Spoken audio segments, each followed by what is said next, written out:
اس دنیا میں آنے کا اصل مقصد کیا ہے؟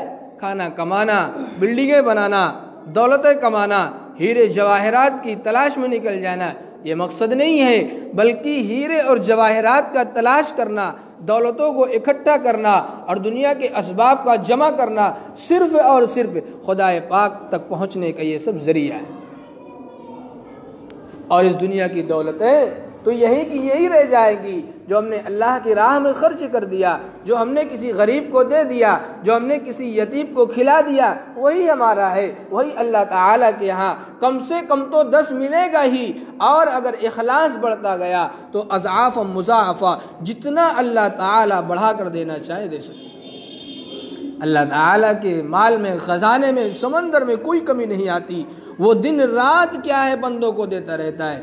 سلیمان علیہ السلام کو ایک مرتبہ بڑا شوق ہوا کہ اللہ تعالیٰ کی جتنی بھی مخلوق ہے میں ان کی دعوت کروں گا۔ اللہ کے نبی ہیں، ان کی حکومت چلتی تھی، یہ ان کا جو تخت تھا 1 مہینے کی مسافت کی تیزی سے چلتا تھا، اور اس پر علماء ہوتے تھے۔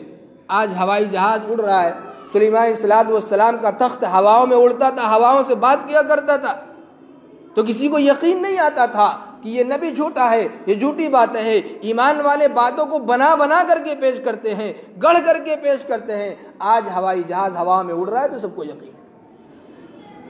میرے عزیز دوستو، سلیمان علیہ السلام کا تخت ہواؤں میں اڑتا تھا، علماء کا ایک جمع غفیر ان کے ساتھ ہوتا تھا۔ معلوم کیا ہوا؟ علماء کی ہم نشینی اختیار کرنے سے بھی راستہ ملتا ہے۔ آج امت کا حال کیا ہے؟ علماء کو چھوڑ کر کے ہر آدمی کا اپنے کو دانشمند، اپنے کو عقل مند، اپنے کو صاحب الرائے سمجھتا ہے، اسی لیے تو وہ راستہ بھٹک جاتا ہے۔ پیارے آقا جناب محمد رسول اللہ صلی اللہ علیہ وسلم اپنے اصحاب سے مشورہ کیا کرتے تھے۔ نبی ہیں، سب سے پہلے جناب محمد رسول اللہ صلی اللہ علیہ وسلم کا نور پیدا کیا گیا، اس کے بعد یہ مخلوقات پیدا کی گئی۔ پہلے اللہ تعالیٰ نے محمد صلی اللہ علیہ وسلم کے نور کو پیدا کیا، تب جا کر کے آدم علیہ السلام ہمارے بابا کو پیدا کیا ہوا۔ معلوم کیا ہوا کہ اللہ کے نبی صلی اللہ علیہ وسلم کا نور سب سے پہلے مخلوق میں سب سے پہلے پیدا کیا۔ آدم علیہ السلام دنیا میں آئے اور راستہ دکھایا، امت کو بتایا کہ دیکھو میں نے غلطی کی، مجھ سے بھول ہو گئی، مجھ سے نسیان ہو گیا، تو میں جنت سے نکال دیا گیا مجھے، اور اگر اسی طریقے سے جو بھی جنت کے راستے سے ہٹنا چاہتا ہے تو پروردگار کی نافرمانی کرتا رہے، جنت میں نہیں پہنچ سکتا۔ اور اگر گناہ کر کے گناہ ہو گیا، خطا ہو گئی، نسیان ہو گیا، تو بارگاہ رب العزت میں جا کر کے توبہ استغفار کرو، پھر دوبارہ جنت میں ہی لوٹ کر کے جاؤ گے۔ تمہارا اصلی مکان کیا ہے؟ جنت ہے، تم اصلی جنتی ہو، تمہارا مکان جنت ہے، تمہارا مکین جنت ہے، تم جنت کے رہنے والے ہو، تم جنت کے اہل ہو، تم جنت کے وارث ہو، تم جنت سے کسی وجہ سے نکال دیے گئے ہو، پھر تمہیں جنت ہی میں جانا ہے۔ لیکن اگر اس دنیا کے اندر ہم نے جنت والا عمل نہیں کیا، پروردگار کو وہاں سے لے کر کے دنیا میں بھی پروردگار کی نافرمانی کرتے رہے، اللہ تعالیٰ کو ناراض کرتے رہے، تو پھر جنت کے وارث کیسے بنیں گے میرے دوست؟ میرے مسلمان بھائیوں، اہدنا الصراط المستقیم۔ سلیمان علیہ السلام کو ایک مرتبہ بڑا شوق ہوا کہ میں اللہ کی مخلوق کو، جتنی بھی دنیا میں مخلوق ہے، میں ان کی کیا ہے دعوت کروں گا۔ چنانچہ اللہ تعالیٰ نے منع کیا، لیکن سلیمان علیہ السلام نے کہا کہ اللہ تعالیٰ ایک بار اجازت دیجئے، میں جتنی بھی آپ کی مخلوق ہے ایک مرتبہ دعوت دینا چاہتا ہوں۔ سلیمان علیہ السلام کی حکومت مشرق سے مغرب تک چلتی تھی، ہواؤں پر چلتی تھی، دریاؤں پر چلتی تھی، شیاطین پر چلتی تھی، جن و انس پر چلتی تھی، دنیا کی ہر چیز پر سلیمان علیہ السلام کی حکومت چلتی تھی۔ ہوا کو دیتے تو وہ چلنے لگتی تھی، اور ہوا کو کہہ دیتے تو رک جاتی تھی۔ شیاطین کو ہواؤں پر مامور کر دیتے تھے کہ کھانا بنا کر کے تیار کیا جائے گا، تو اس میں کیا ہے، شیاطین کو حکم دیا تھا کہ تم کھانے کی نگرانی کرنا، ہواؤں کو حکم دیا تھا کہ کھانوں کے اوپر سے چلنا تاکہ کھانا خراب نہ ہو۔ کھانا زیادہ بنانا ہے تو زیادہ ٹائم لگے گا، زیادہ وقت لگے گا۔ جمع کر دیا سب کو کھانا بنانے کے لیے، کھانا بن کر کے تیار ہو گیا۔ اللہ تعالیٰ نے پوچھا سلیمان سب سے پہلے کس مخلوق کو کھلاؤ گے؟ زمینی مخلوق کے کھلاؤ گے یا دریائی مخلوق کے کھلاؤ گے جو پانیوں میں رہتی ہے، سمندروں میں رہتی ہے، جو زمین پر ان کا کیا رہنا بسنا نہیں ہے؟ سلیمان علیہ السلام نے فرمایا کہ مچھلی کی دعوت پہلے ہونی چاہیے، مچھلی کی دعوت پہلے ہونی چاہیے۔ مچھلی کو بلایا گیا، وہ مچھلی سمندر سے نکلتی ہے اور کھانا کھاتی ہے تو ایک لقمے میں اس کا سلیمان علیہ السلام کا سارا کھانا ختم ہو جاتا ہے۔ ساری مخلوق کی دعوت کیا تھا، انسانوں کو ہی نہیں بلکہ جتنی بھی مخلوق ہے، چرند ہو، پرند ہو، درند ہو، ہواؤں میں اڑنے والے ہوں، دریاؤں میں رہنے والے ہوں، زمینوں پر چلنے والے ہوں، جتنی بھی مخلوقات تھی سب کی دعوت تھی۔ ایک مچھلی سمندر سے نکلتی ہے اور آدھے لقمے میں سارا کھانا ختم ہو جاتا ہے۔ مچھلی پوچھتی ہے اللہ کے نبی اور ہے کچھ؟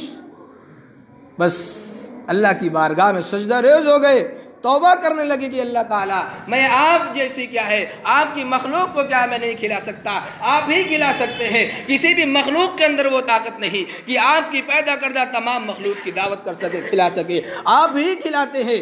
ساری مخلوقات کا کھانا ایک مچھلی آدھے لقمے میں ختم کر دیتی ہے۔ آپ کا کتنا بڑا خزانہ ہے، خزانوں کا کتنا بڑا سمندر ہے کہ آپ کھلاتے ہیں، ختم نہیں ہوتا۔